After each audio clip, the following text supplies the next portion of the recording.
Semoga salam senantiasa tercurah atas baginda Nabi kita Nabi Muhammad SAW. Untuk siang hari ini tinggal satu materi ya.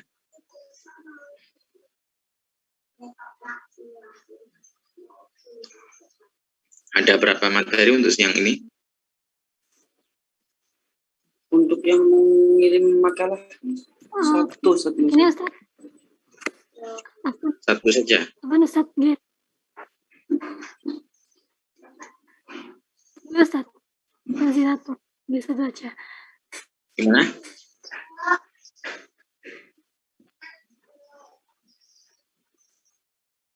Oke, sudah lengkap kelompoknya? Sudah, Ustaz. Bisa langsung dimulai, monggo Mas. Oke. Apakah terdengar jelas suara kula, Ustaz? Bisa dimulai, monggo langsung dimulai.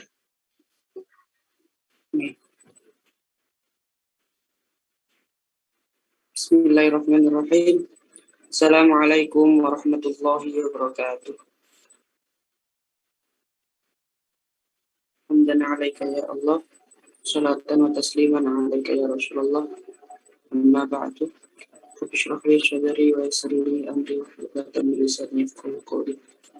Yang kami hormati dosen pengampu mata kuliah studi kitab tafsir Ustadz Adil Khalisi, yang dan segenap teman-teman sekalian yang mengikuti diskusi pada siang hari ini. Oke, di sini saya sebagai moderator akan membacakan susunan diskusi pada siang hari ini.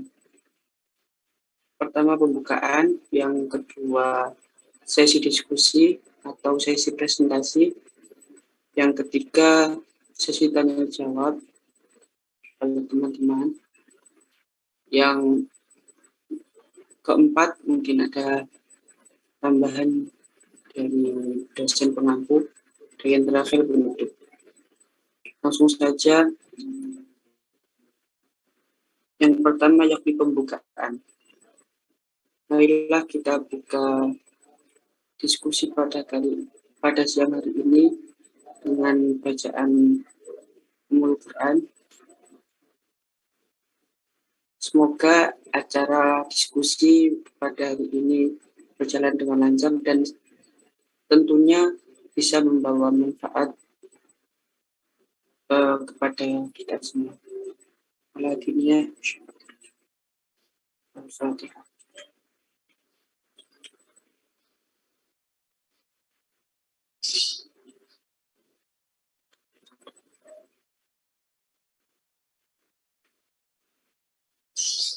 Oke, langsung saja.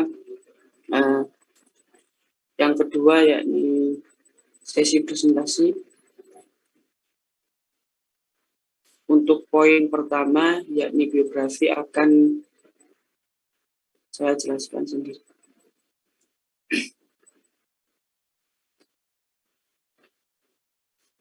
Oke, Bismillahirrahmanirrahim. Pembahasan kali ini yakni poin yang pertama, biografi Nasr Hamid Abu Zaid. Dalam penafsiran Al-Quran, salah satu pelopor penggunaan metode hermeneutika ini adalah Nasr Hamid Abu Zaid. Nasr Hamid Abu Zaid ini yang selanjutnya dikenal sebagai Nasr Hamid itu dilahirkan di Kuhafa, sebuah desa kecil yang terletak sekitar 120 kilo dari Kairo pada 10 Juli 1943. Ia dilahirkan di keluarga yang taat beragama. Karena itu sejak kecil Nasr Hamid sangat akrab dengan pengajaran agama, dan Nasr Hamid adalah seorang qori dan hafiz. Dan kemudian ia mampu menceritakan isi Al-Quran sejak usia 8 tahun. Di luar pendidikan formalnya, ia menulis mafhumun nas, atau yang diartikan membaca kembali teks. Ia kampung halamannya, yakni pada tahun 1951. Setamat dari pendidikan SD, ia melanjutkan ke sekolah menengah umum, yakni SMU Al-Azhar. Namun melihat keinginan yang kuat, sang ayah menginginkan anaknya sekolah di kejuruan. Guru besar Islamic Studies di Leiden University. Dengan masuk sekolah teknologi di distrik Kafuzayat, Provinsi Gharbia. Setelah itu ia menyelesaikan studi menengahnya dengan meraih ijazah diploma atau di sini setingkat dengan SMU. Untuk beberapa waktu ia bekerja di sebuah perusahaan kabel yang kisarannya adalah 1961 sampai 1968 setelah lulus dari diplomanya. 1968 Nasr Hamid Abu Zaid melanjutkan ke Fakultas Adab Universitas Kairo. Intensitasnya persentuhan dengan dunia keilmuan semakin mengkristal dan kuat. Dia tamat di perguruan bergengsi ini pada tahun 1972 dengan nilai memuaskan pada masa S1. Tak menyia-nyiakan kesempatan yang ada, Nasr Hamid Abu Zaid melanjutkan pasca sarjana di universitas yang sama. Di jenjang ini dia menulis tesis berjudul Qadhiyat Al-Majaz fil Ulumi Indal Mu'tazilah pada tahun 1976 juga dengan nilai yang memuaskan. Pada tahun 1981 dia berhasil meraih gelar doktor dari Universitas Kairo. Beliau mengajukan risalah disertai dengan judul Ta'wilul Quran Inda Muhyiddinil Arabi dengan nilai memuaskan dengan penghargaan tingkat pertama.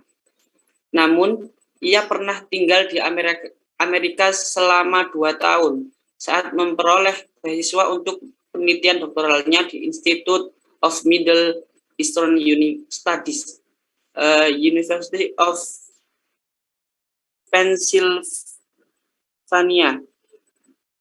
Karena itu ia menguasai bahasa Inggris lisan maupun tulisan.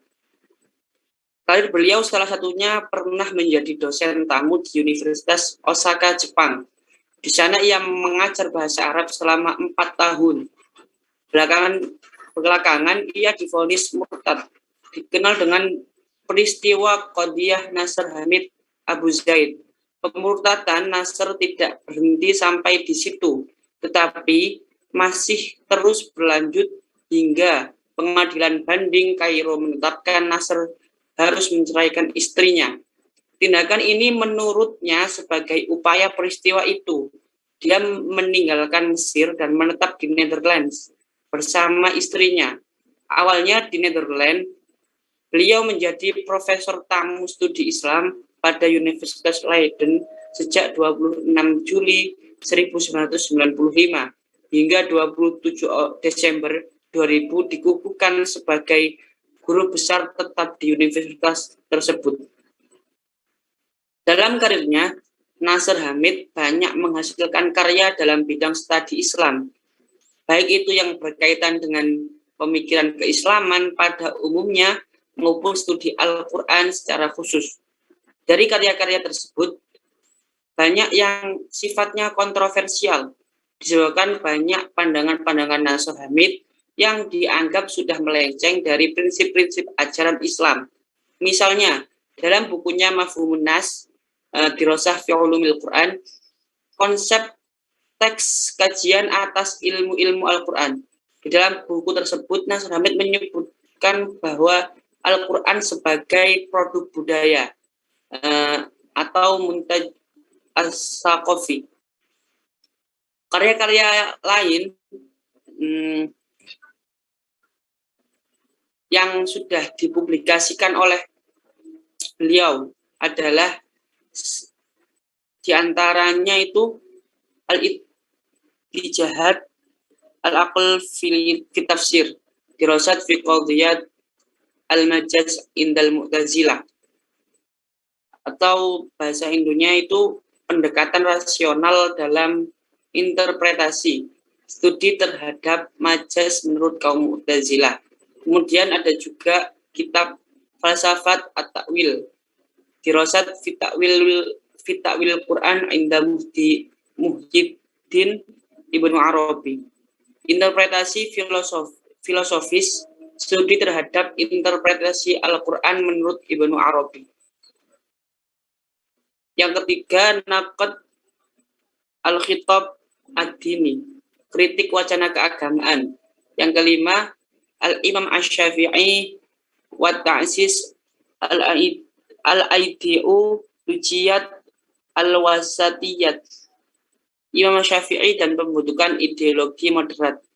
Kemudian An-Nas As-Sultat Al-Haqiqat, teks wewenang kebenaran, dan karya lain At-Tafkir fi Zaman Takfir, pemikiran di era pengkafiran. Dalam kajian hermeneutika, menarik untuk dilihat juga posisi Nasr Hamid Abu Zaid. Hal ini dimaksudkan untuk melihat kecenderungan pemikiran dari beliau sendiri. Dari segi pemaknaan terhadap objek penafsiran aliran hermeneutik dapat dibagi ke dalam 3 aliran utama. Yang pertama, aliran objektivis atau hermeneutika romantis adalah aliran yang menekankan pada aspek pencarian makna asal dari objek penafsiran, dan dalam aliran ini juga menekankan pada pengamatan terhadap psikologi pengarang. Tokoh dalam aliran ini misalnya Schleiermacher dan Gilde. Kemudian yang kedua, aliran subjektivis adalah aliran yang lebih menekankan pada peran pembaca atau penafsir dalam pemaknaan terhadap teks. Kemudian yang ketiga, aliran objektivis, subjektivis, hermeneutika filosofis. Aliran tengah antara 2 aliran di atas. Aliran ini memberikan keseimbangan antara pencarian makna asal teks dan peran pembaca atau penafsir. Tokoh dalam aliran ini misalnya adalah Gadamer dan Gracia. Dengan melihat pengategorisasian di atas, maka menurut hemat penulis, Nasr Hamid masuk ke dalam kategori yang ketiga, yaitu aliran objektivis subjektivis. Hal ini berdasar pada metode penafsiran Nasr Hamid tidak berkutat pada pencarian makna sesuai dengan maksud pengarang atau mengetahui psikologi pengarang. Baginya diskusi tentang Tuhan selaku pencipta teks adalah bukan merupakan wilayah kajian ilmiah, akan tetapi lebih kepada kajian yang sifatnya teologis dan mitologis. Hal ini tidak berarti bahwa Nasr Hamid menolak authorship Tuhan sebagai pencipta teks, akan tetapi mengkaji tentang Tuhan bukanlah wilayah kajian ilmiah. Karena itu beliau memahami maksud Tuhan dengan melihat otoritas keagamaan, dalam hal ini Nabi dan para sahabat atau generasi awal. Oke, mungkin itu untuk poin pertama. Ini tentang biografi dari Nasr Hamid Abu Zaid.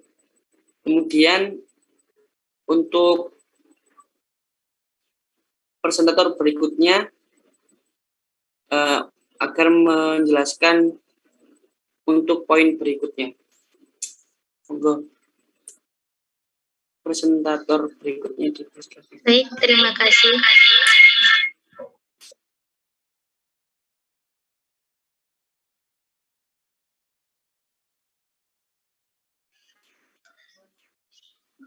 Selanjutnya yaitu pemikiran Nasir Hamid Abu Zaid tentang tafsir tekstual dan juga problematika penafsiran tekstual.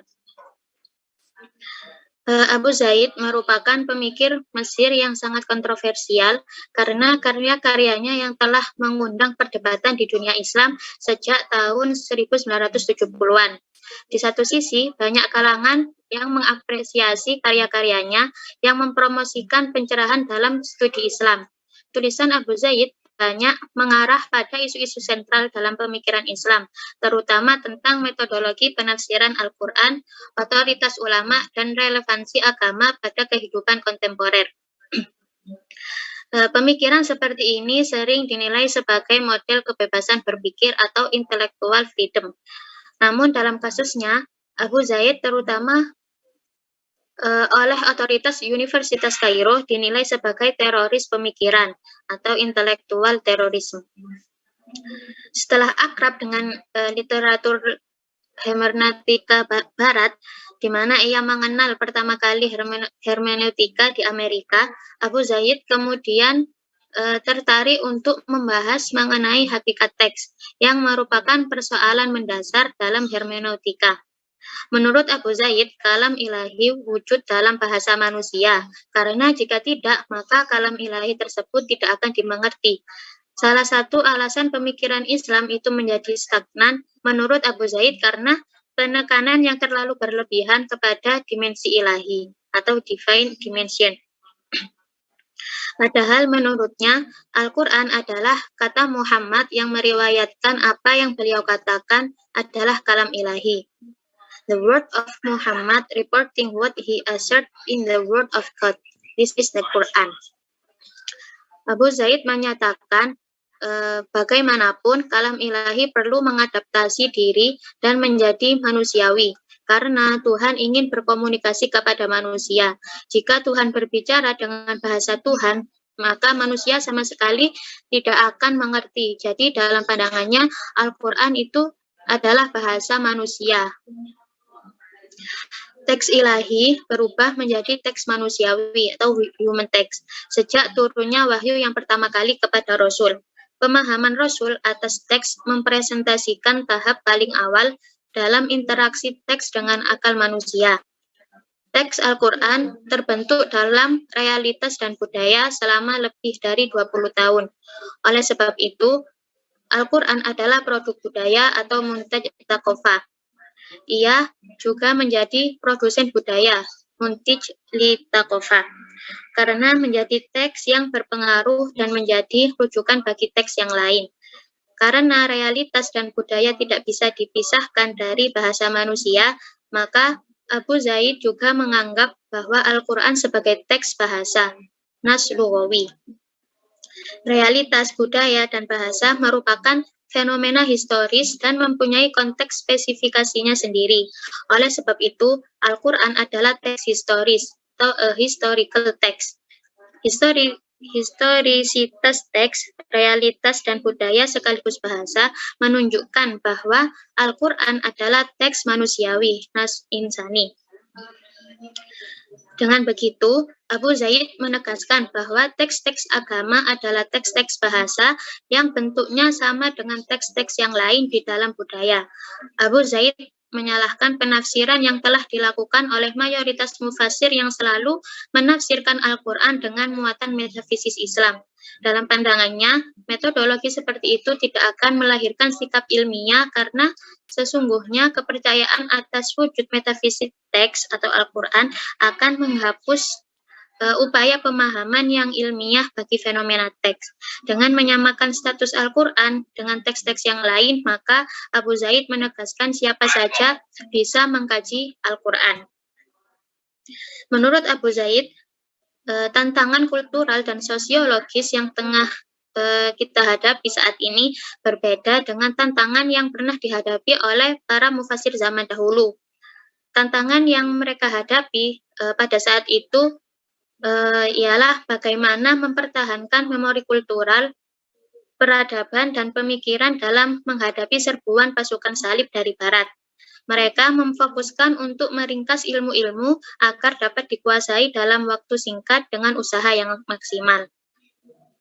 Abu Zaid melihat bahwa tantangan yang dihadapi sekarang ini adalah bagaimana cara memproduksi kesadaran ilmiah terhadap tradisi tentang dasar-dasar pembentuknya dan faktor-faktor yang ikut andil dalam perkembangannya.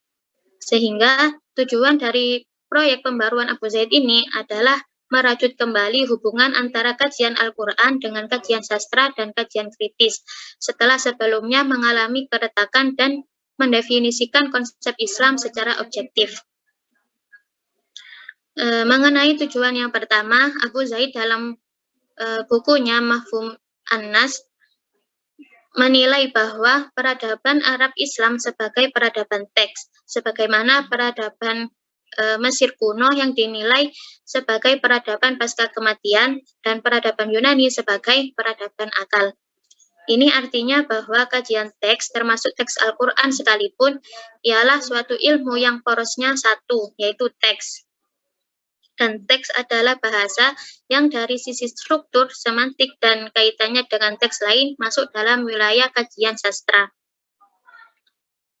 Selanjutnya, mengenai Al-Quran, Abu Zaid berpandangan bahwa Al-Quran telah melukiskan dirinya sebagai risalah atau pesan, dan risalah yang mempresentasikan hubungan komunikasi antara pengirim dan penerima melalui kode atau sistem bahasa. Namun karena sang pengirim dalam konteks Al-Quran tidak mungkin dijadikan objek kajian ilmiah, maka wajar apabila pintu masuk yang ilmiah bagi kajian teks Al-Quran adalah realitas dan budaya, di mana realitas yang mengatur gerak manusia sebagai sasaran teks dan mengatur penerima pertama teks, yaitu Rasulullah SAW, dan budaya yang menjelma dalam bentuk bahasa. Dari titik inilah Abu Zaid mengawali kajian teks Al-Quran dengan menempatkan teks Al-Quran sebagai produk budaya, sekaligus ia memproduksi budaya. Hal ini menurutnya terjadi dalam dua fase, yakni fase keterbentukan dalam kurun waktu lebih dari 20 tahun, yaitu ketika Al-Quran membentuk dan mengkonstruksikan diri secara struktural dalam sistem budaya yang melatarinya, dan fase pembentukan budaya baru ketika teks Al-Quran membentuk dan mengkonstruksikan ulang sistem budayanya.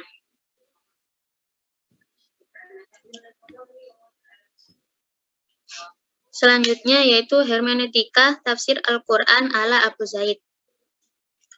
Untuk mengatasi problematika ini, Abu Zaid memandang perlu untuk menggunakan pijakan hermeneutika sebagai tawaran konsep interpretasi baru dalam dunia pemikiran Islam.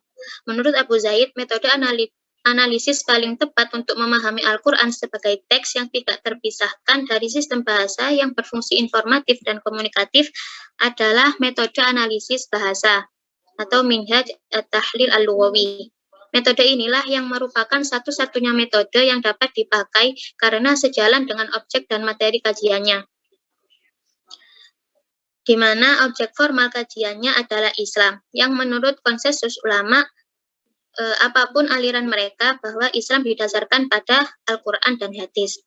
Dan fakta membuktikan bahwa teks-teks tersebut tidak disampaikan secara sempurna dan final dalam satu momen, namun ternyata terbentuk dalam rentan waktu lebih dari 20 tahun.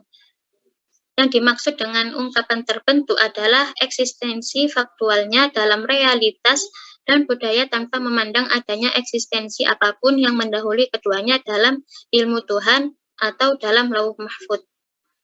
Untuk menjelaskan teorinya tentang teks Al-Quran sebagai produk budaya dan sekaligus produsen budaya, dalam dua fase keterbentukan dan fase pembentukan, Abu Zaid mencoba menerapkan kajian semiotika terhadap Al-Quran.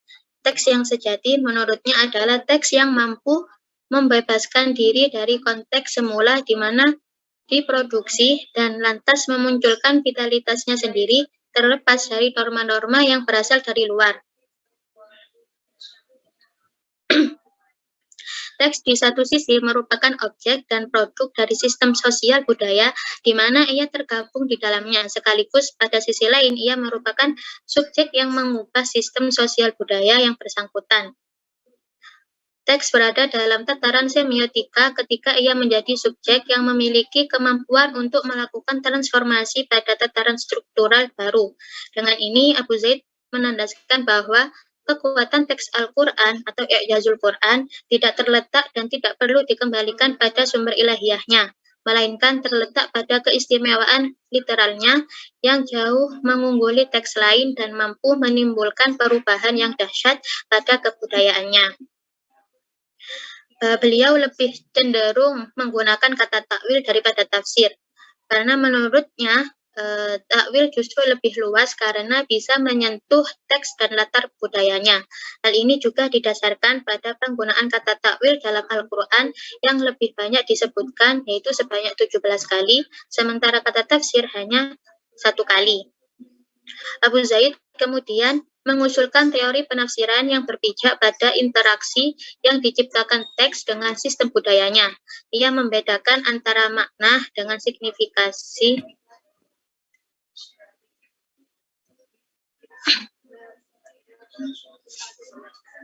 Makna menurutnya adalah pengertian historis dan asli dari teks pada konteks pembentukan dan strukturisasinya.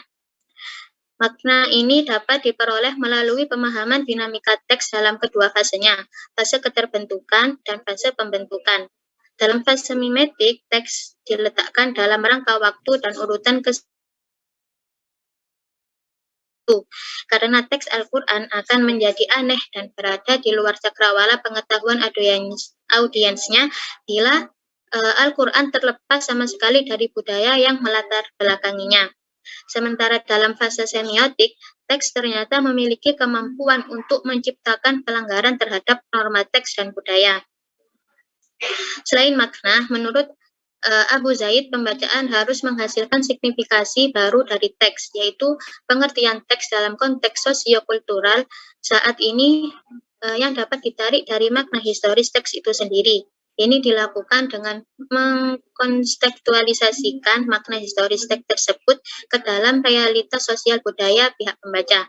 Dengan demikian, untuk menghasilkan signifikasi baru dari teks ini harus memperhitungkan dua kutub pembacaan, yaitu teks Al-Quran dan dinamikanya dalam konteks historisnya sendiri, dan horizon pembacaan saat ini dalam keseluruhan teks historis, kultural, dan ideologinya. Pembacaan ini juga menurut Abu Zaid tidak langsung jadi, melainkan bersifat dialektis seiring dengan proses pembacaan itu sendiri. Pembacaan dimulai dari pemahaman yang naif menuju ke penjelasan yang objektif dan akhirnya kembali pada pemahaman namun dengan kualitas yang lebih canggih. Pemahaman yang terakhir ini kemudian dijadikan landasan pembacaan-pembacaan berikutnya. Pembacaan ini juga harus dilakukan dengan asumsi bahwa ketiga pilar antara teks atau bahasa, budaya, historis teks, dan dunia atau sosial budaya pembaca memiliki kemandirian masing-masing. Artinya, ketiganya terletak pada tataran horizontal, bukan vertikal, untuk menghindari adanya sangkaan prioritas pada salah satunya. Mungkin cukup sekian yang dapat saya sampaikan. Saya kembalikan ke moderator.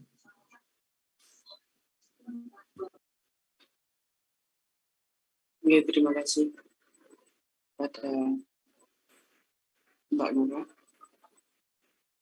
Untuk sesi berikutnya, yakni sesi tanya jawab, mungkin dari teman-teman ada pertanyaan atau sanggahan atau kata tambahan yang ingin disampaikan. Tulisannya panjang lebar, mana sulit dipahami. Teman-teman paham nggak? Halo? Yang lain paham nggak? Nggak paham juga. Mungkin kesimpulannya. Kesimpulan 5 menit maksimal, coba disampaikan.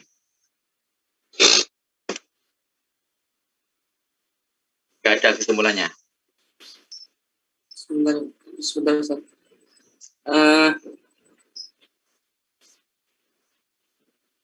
Jadi dalam penafsirannya itu Nasr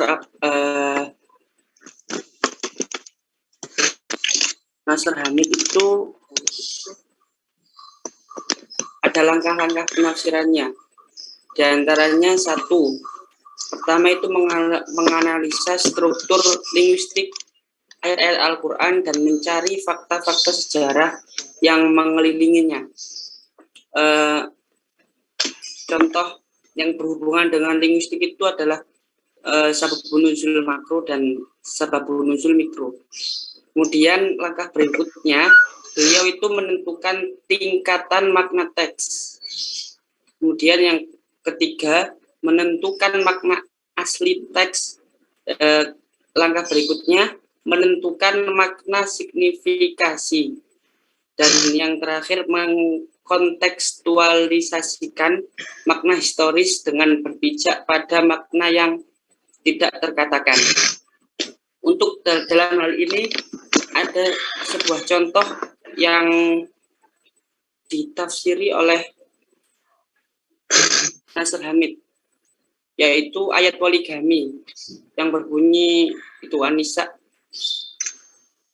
ayat 3. Wa in khiftum alla tuqsitu fil yatama fankihu ma qabalakum minan nisa'i matna wa thulatha wa ruba'. Wa in khiftum alla ta'dilu fawahidatan aw ma malakat aymanukum dzalika adna alla ta'ulu. Nasr Hamid menginterpretasikan ayat di atas dengan 3 langkah. Ini pertama, konteks teks ayat tersebut.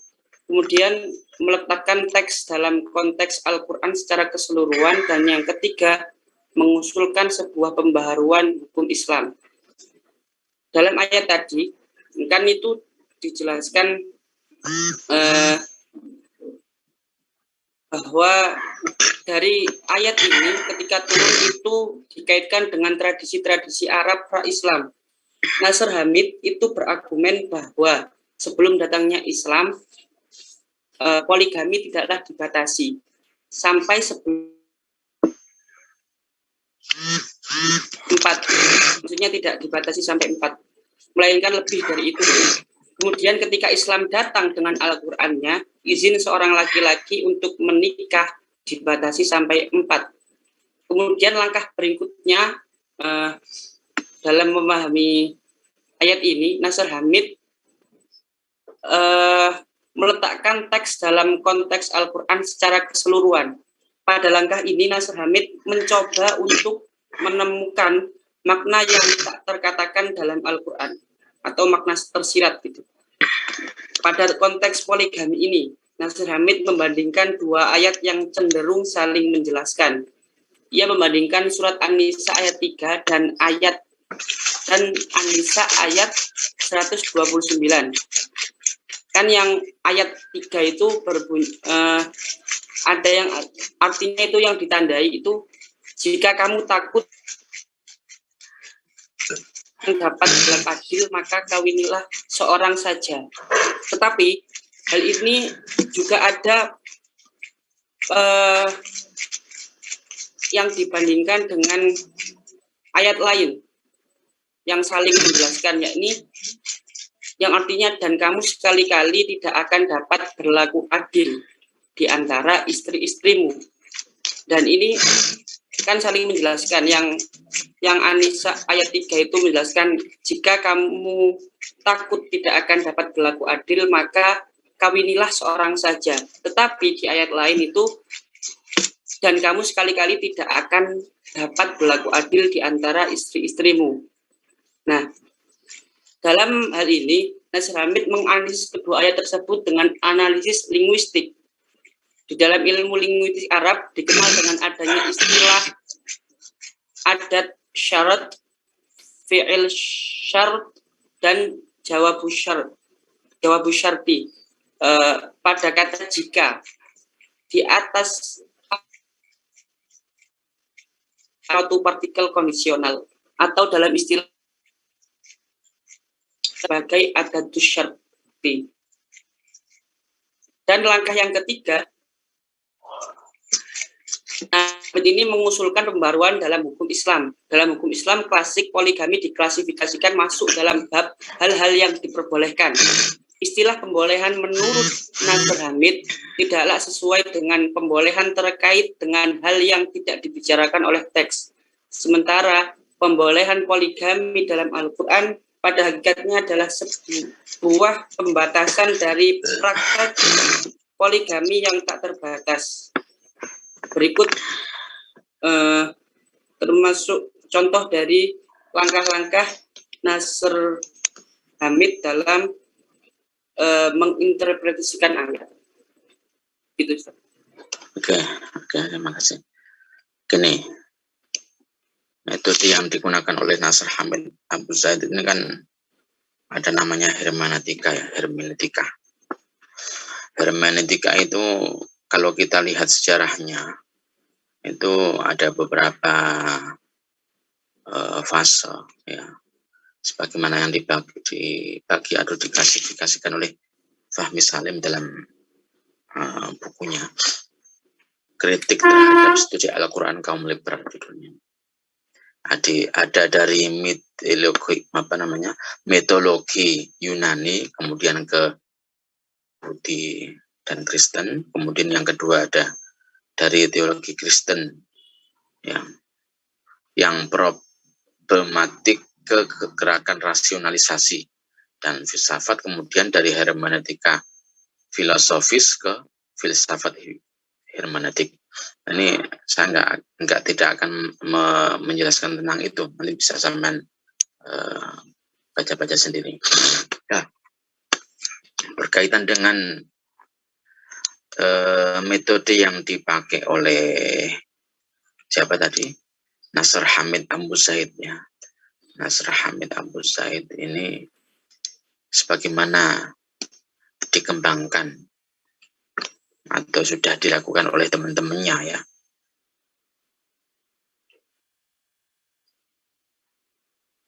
Yang diuji cobakan dalam kajian-kajian Al-Quran ya.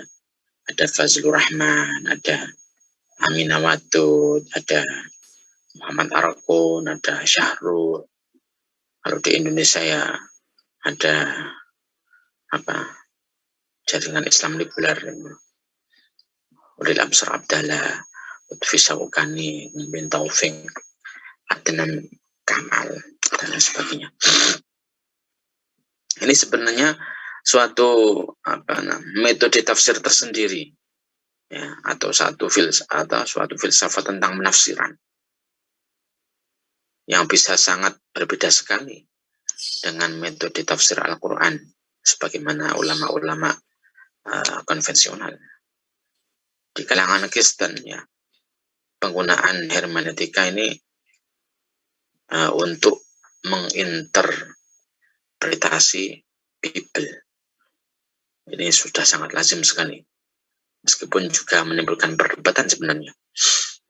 Perlu kita ketahui bahwa kitab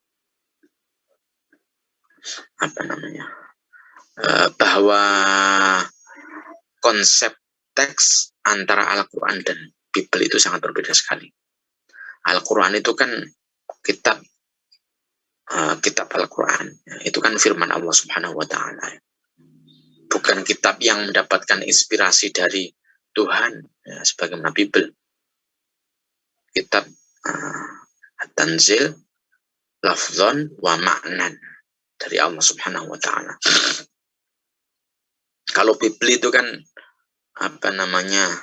ajaran-ajaran Al-Masihiyah ya, atau bisa dikatakan sebagai teks yang ditulis oleh manusia. Kalau Bible itu ditulis oleh manusia yang mendapatkan inspirasi dari, dikatakan mereka dari Roh Kudus ya. Bukan perbedaan antara Al-Quran dan Bible kan di sini. Meskipun ini sebenarnya juga diakui sendiri oleh Paus, di mana beliau menyatakan bahwa dalam pandangan tradisional Islam, Tuhan itu telah menurunkan kata-katanya kepada Muhammad yang merupakan kata-kata abadi. Al-Quran sama sekali bukan kata-kata Muhammad, karena ini bersifat abadi, sehingga tidak ada peluang untuk menyesuaikan dengan kondisi dan situasi atau menafsirkannya kembali. Ini kalau dalam pandangan Islam seperti itu. Menurut Paus, sifat Al-Quran ya, pandangan Paus ya. Pandangan Paus itu sifat Al-Quran semacam itu tentunya memiliki perbedaan utama dengan konsep Yahudi dan Kristen, di mana pada kedua agama itu Allah atau Tuhan bekerja melalui makhluknya. Maka kata-kata dalam Bible itu bukan kata-kata Tuhan sebenarnya, tetapi juga kata-kata Masihiyah atau Isaiyah. Konsep ini yang sangat berbeda dengan Al-Quran yang diakui oleh kaum muslimin sebagai lafzan wa ma'nan minallahi ta'ala. Laisa minal Muhammad, laisa min Muhammadin sallallahu alaihi wasallam. Nah ini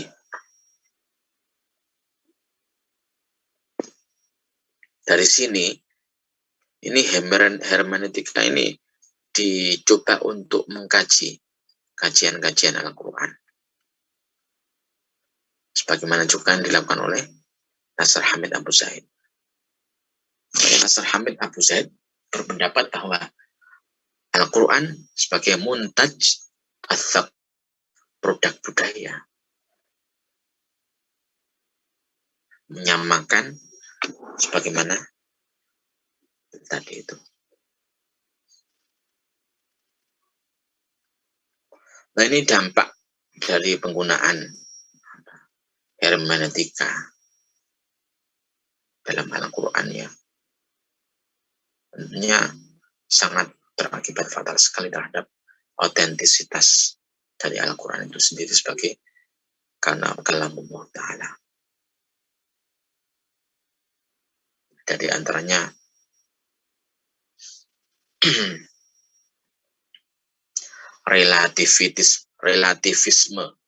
relativisme tafsir. Ini para pengkaji Al-Quran yang menggunakan hermeneutika, menganut paham relativisme tafsir. Tidak ada tafsir yang tetap menurut mereka.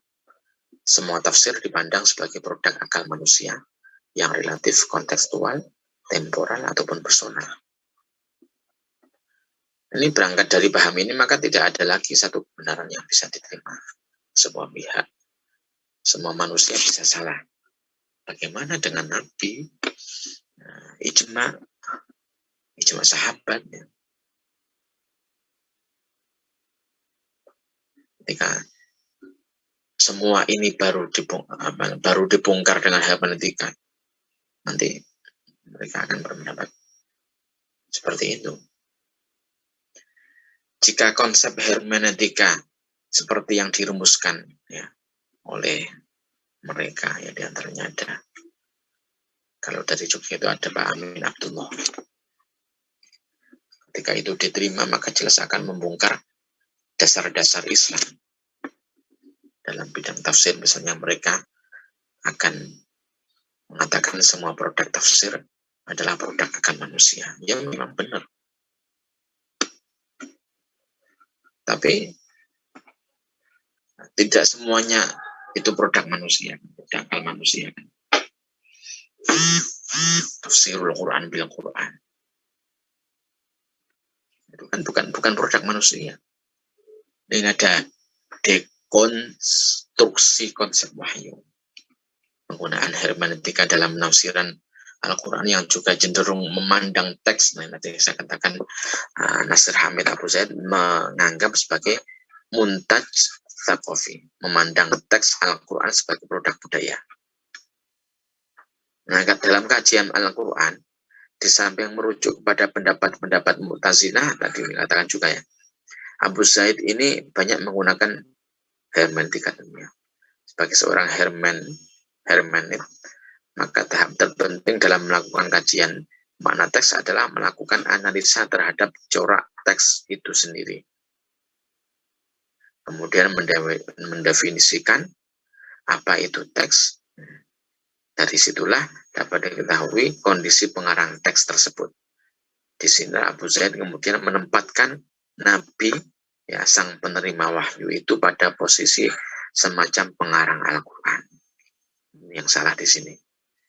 Bukan penerima pasif wahyu, padahal Nabi adalah penerima pasif. Tapi Nasr Hamid menganggap bukan sebagai penerima pasif wahyu, tetapi juga mengolah redaksi Al-Quran sesuai dengan kondisinya sebagai manusia biasa yang dipengaruhi oleh budayanya. Ini konsep interpretasi pada Bible digunakan. Kalau Bible ya boleh, mungkin masih ada benarnya, karena itu bukan kalam Tuhan, ya kan? Tapi kalam-kalam Yesaya yang ditulis di lembaran-lembaran. Nah, pendapat Abu Zaid ini ya menjebol konsep dasar tentang Al-Quran yang selama ini diyakini oleh kaum muslimin, bahwa Al-Quran ma'nan, lafzan wa ma'nan minallahi ta'ala, pun berintervensi di dalamnya. Nah, ini Nasir Hamid dalam menempatkan posisinya Muhammad sebagai pengarang Al-Quran ya, dan menyebut Al-Quran itu sebagai muntas sakufi, maka sebenarnya dia telah melepaskan Al-Quran dari posisinya sebagai kalam Allah Subhanahu wa Ta'ala. Alhamdulillah. Yang maknanya khas, dan Nabi Muhammad pun yang paling memahami makna yang lain Al-Quran. Ini akhirnya makanya sampai diusir ya, di sidang oleh para ulama-ulama ketika itu, yang kemudian diusir, dianggap telah keluar dari agama Islam, telah sesat seperti itu. Ya, meskipun banyak juga yang pro dengan penggunaan hermeneutik, tapi saya juga tidak melarang Anda. Kalau kajian di Jogja, UIN Sunan Kalijogo itu paling marak kajian hermeneutika ini. Tapi dari saya sendiri ya, karena masih lurus-lurus saja. Ini, dari S1, S2 itu tidak ada ajaran atau mata kuliah berkaitan dengan hermeneutik. S1 ada hermeneutik hanya sebagai wawasan saja. Kalau sudah di Jogja ya sudah kajian yang paling marak hermeneutik. Memang tokoh-tokohnya pun juga ada di sana.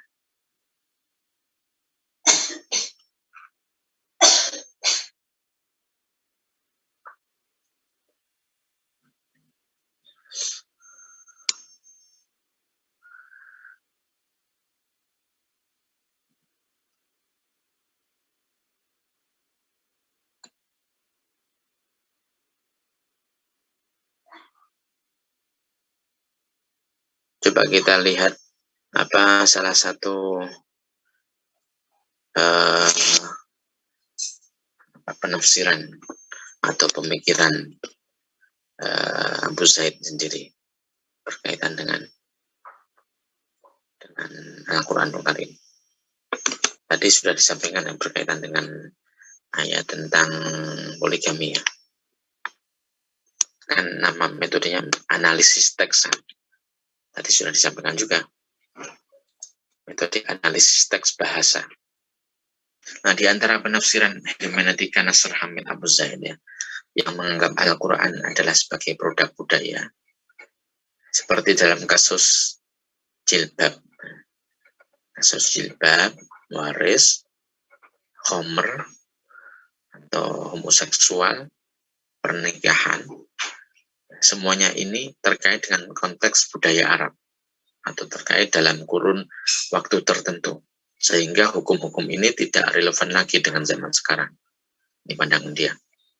Dalam pandangan yang lain, dia mengatakan tentang bolehnya pernikahan seorang muslim dengan wanita kafir dan penyaliban tentara Romawi terhadap Nabi Isa itu benar. Padahal tidak ada seorang mufassir muslim dari 1400 sekarang yang mengatakan bahwa Nabi Isa itu mati di tiang salib.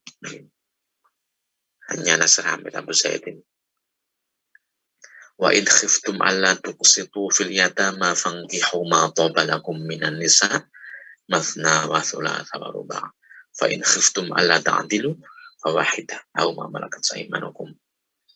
Nah, Abu Zaid mengusulkan sebuah pembaruan hukum Islam klasik. Dalam hukum Islam klasik ini, poligami diklasifikasikan di bawah bab hal-hal yang diperbolehkan. Term pembolehan menurut Abu Zaid tidaklah sesuai, karena pembolehan terkait dengan hal yang tidak dibicarakan oleh teks, sementara pembolehan poligami dalam Al-Quran pada akhirnya adalah pembatasan dari poligami yang tak terbatas, tidak terbatas, yang telah dipraktekkan sebelum datangnya Islam. Pembatasan tidak berarti pembolehan. Namun demikian, poligami tidak masuk dalam bab larangan terhadap hal yang diperbolehkan. Misalnya tentang riba, tentang ayat riba. Wa ahallallahu al-bay'a wa harrama riba. Dan Allah menghalalkan jual beli, mengharamkan riba. Nah, menurut Abu Zaid ini, bagaimana disampaikan oleh Rasyid Ridho, yang dimaksud dengan riba di sini adalah riba yang dilarang, tentunya ya. Adalah riba yang oleh Ibnu Qayyim disebut dengan riba an-nasi'ah. Riba yang apa? Nasi'ah itu ya yang jelas, yang mempunyai karakteristik pelipatan yang terus-menerus dari hutang semula, yang sangat mencekik sekali. Riba yang semacam ini ditemukan pada zaman Islam dulu.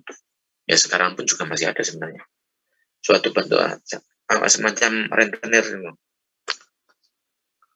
tingkat bunganya luar biasa, sangat tinggi, yang seringkali berujung pada perbudakan pengutang ketika tidak mampu membayarnya. Ini dulu.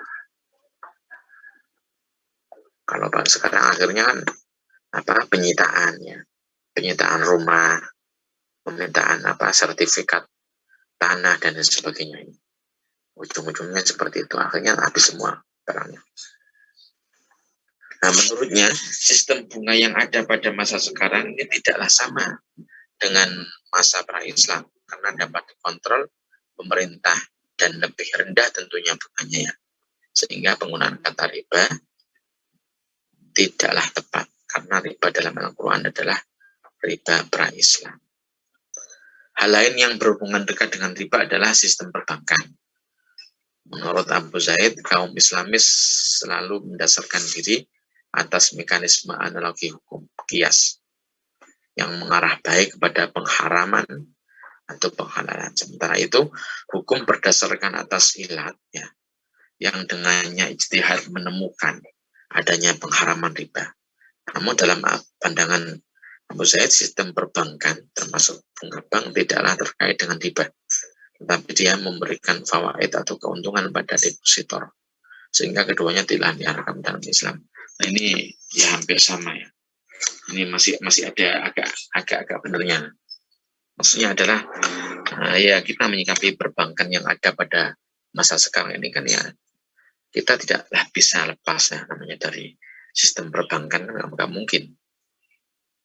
Toh antara madorot atau mafsadah dengan manfaatnya kan lebih banyak manfaatnya.